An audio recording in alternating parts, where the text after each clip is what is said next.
سلام بچه، حالتون چطوره؟ من میرویچ هستم و خیلی خوش اومدید به این ویدیو.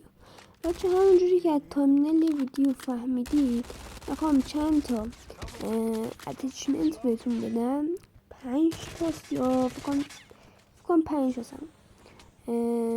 5 تا اتچمنت بهتون بدم. همشون خفنن، همشون عالی میزنن، گادن همشون.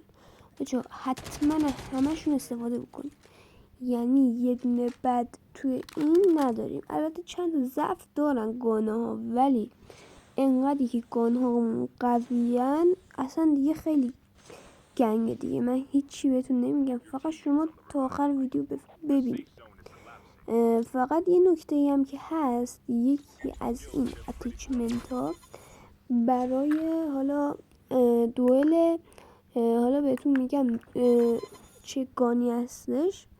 کلا 5 تا گان دیگه، اتچمنتشون هم گنگه بچه ها. خب بریم سراغ اتچمنت اول که کیارم هستش.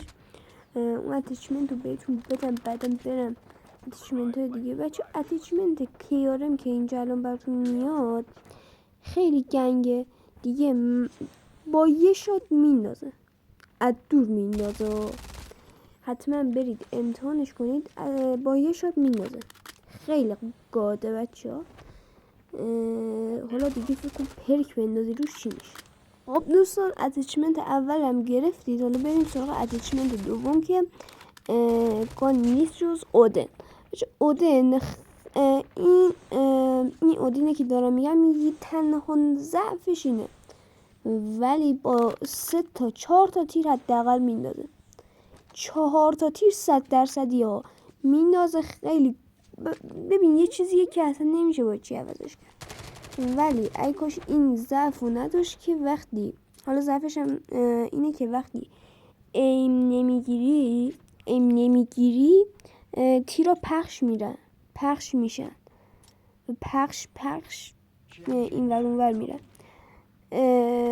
حتما این نکته رو در نظر داشته باشید که بچه خیلی خوبه دیگه. 4 تا تیر میندازه، پشماتون بریزه. اینم از اتچمنت اودن. خب دوستان، اتچمنت دوم که گرفتید، بریم سراغ اتچمنت سوم که بچه این گان اسمش DLQ است.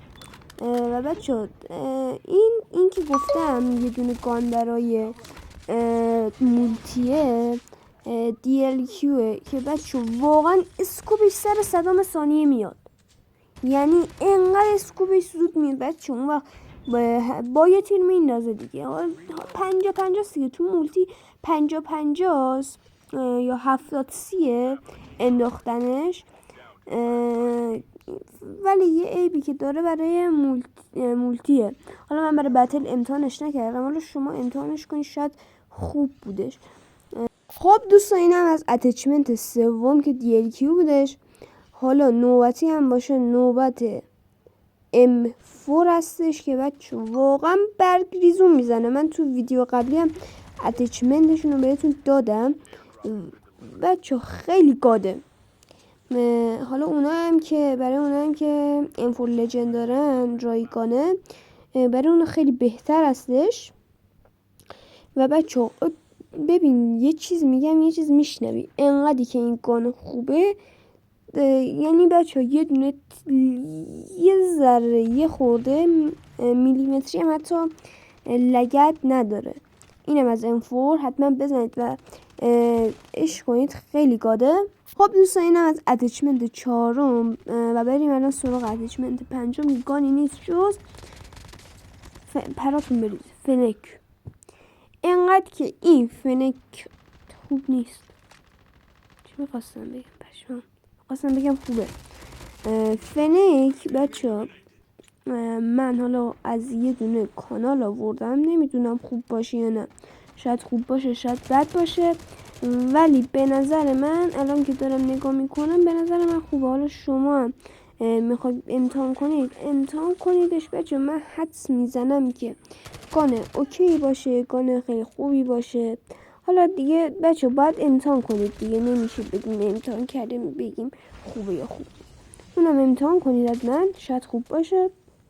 و بچه ولی اگه این یارو M13 میگم M13 چی میگم فنکه خوب نبود 100% مطمئن باشید که بقیه گانه ها خوب هستن.